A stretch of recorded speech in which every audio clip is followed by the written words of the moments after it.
every loved YouTube diss track, there's also one that's widely despised by everyone.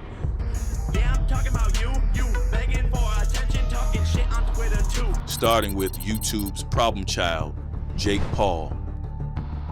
In February 2017, following the revelation that Jake Paul had sent his then girlfriend Alyssa Violet packing, Jake took to Twitter to drop a bombshell that left everyone stunned. She cheated on me with someone close to me, which is why it hurt so bad. The situation got much worse, however, when he exposed the identity of the individual. Yeah, and this time, I'm not being silent anymore. Alyssa, my brother.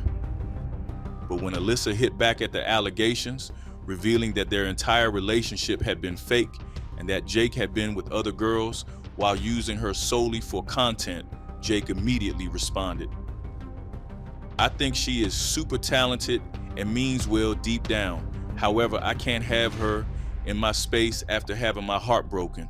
We will work it out. But while fans were still holding on to the belief that the two would get back together, it came as a shock to many when Jake released a diss track ripping into Alyssa.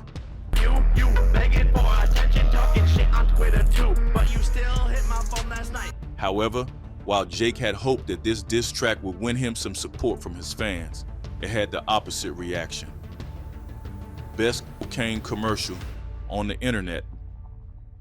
Whenever I feel sad or depressed about my life, I just watch this to help remind me that it can always be worse. It's funny how I just realized that actual adults wrote this song. Even his fellow content creators didn't hold back. Hey, every day, bro, Disney Channel flow! Let's see what has happened. Since then, its everyday bro has been labeled as one of the worst diss tracks in YouTube history, with a 5.7 million dislike compared to a 3.2 million likes. But while Jake Paul's diss track completely backfired due to his questionable antics, PewDiePie's had the opposite effect when he released a diss track when his position as the most followed YouTuber in the world was being threatened.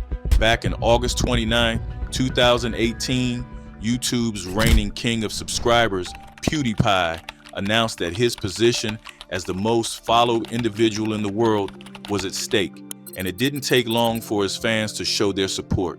We can't have some random Indian channel take over the throne. We just can't. Wait, can't PewDiePie just pay for his videos to be advertised in India so they'll start seeing his videos? Can we copy strike T-Series, earning the support of some YouTubers who stood behind him? I bought a bunch of billboards. Dude, we got the double billboard. We don't mess around. Went on TV. Grab your phone, go on YouTube, search PewDiePie, and subscribe to him. Bought bathroom ads. There's our ad. Hey. Right above the urinal. And much more to try and stop T-Series from passing PewDiePie in subscribers. Every single one of us needs to fight harder. However, to stir the pot even more, PewDiePie then released a diss track aimed at T-Series. You tryna dethrone me from spot on number one, but you India, you lose. So best think you haven't won. When I'm through with you, we're gonna be. Which many thought was the best thing in YouTube diss track history. Was not expecting this in my recommended. 6 years later, and this song still slaps. Ultimately, T-Series would surpass PewDiePie as the most followed channel on YouTube.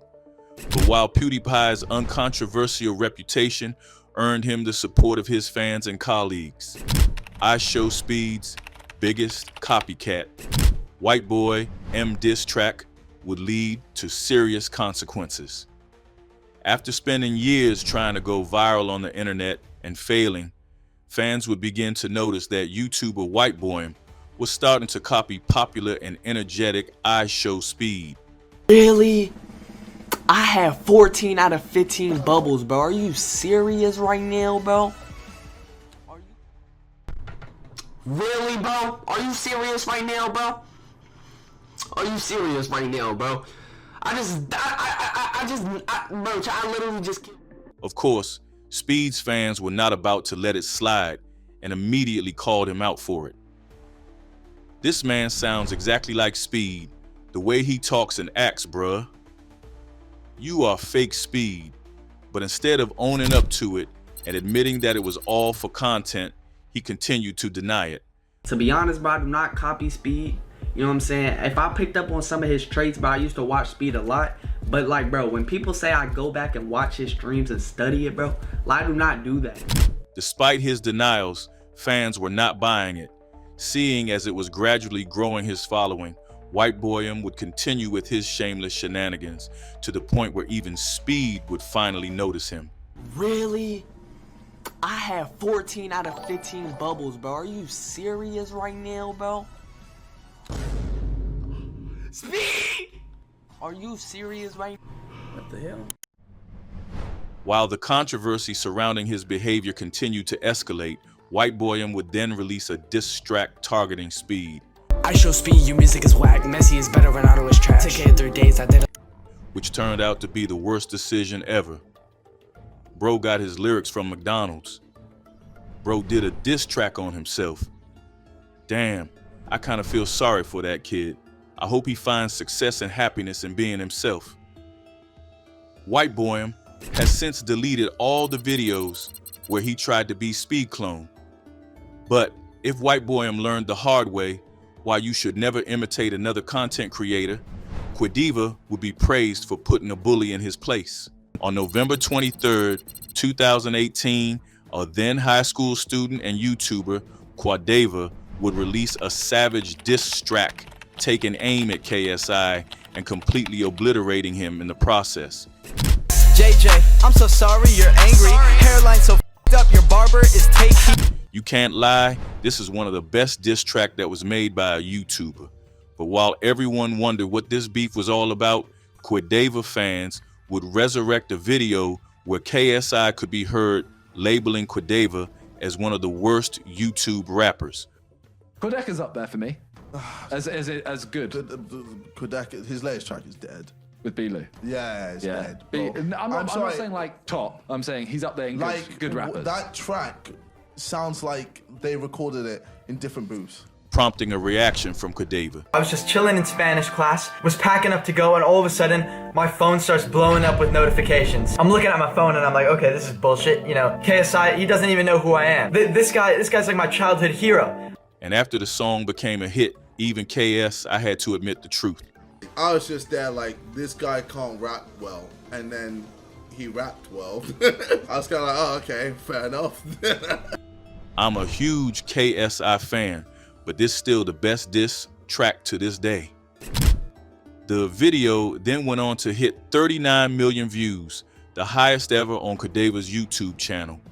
In the end, Quidiva gained the respect of his biggest critic, unlike Logan Paul, who never really stood a chance. In August 2018, just days before the highly anticipated showdown between Logan Paul and KSI, Logan released a diss track targeted at his boxing rival. Bitch, you know you gonna lose. I got one question for you. Where have your tits gone?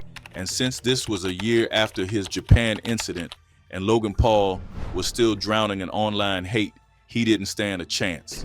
This is the shittest diss track ever. How can you like Logan Paul anyway? This diss track was just cringy. While Logan Paul's diss track faced backlash due to his past controversial behavior, the opposite could be said for Harry, whose diss track was loved for his unfiltered delivery. On August 16, 2017, KSI announced that he was leaving the Sidemen. I'm no longer with the Sidemen. I always knew someone would leave the Sidemen, but never thought it would be JJ. I get the feeling that this is the beginning of the downfall of the Sidemen. While it all sounded true, KSI would make the mistake of taking shots at his former teammates, which then led to a series of diss tracks. A few days later, Harry would then further escalate the drama by releasing a diss track. Yeah, you're leaving the Sidemen, but thankfully, you made the other guys. This diss track was met with instant support from fans. This is probably the most memorable diss track from this saga of diss tracks. This proves that Harry isn't a YouTuber trying to rap. He's a rapper trying to be a YouTuber. If there's someone who can defeat Harry in diss tracks, it's Harry himself. And 6 years later, Harry's diss track still remains one of the most memorable diss tracks ever.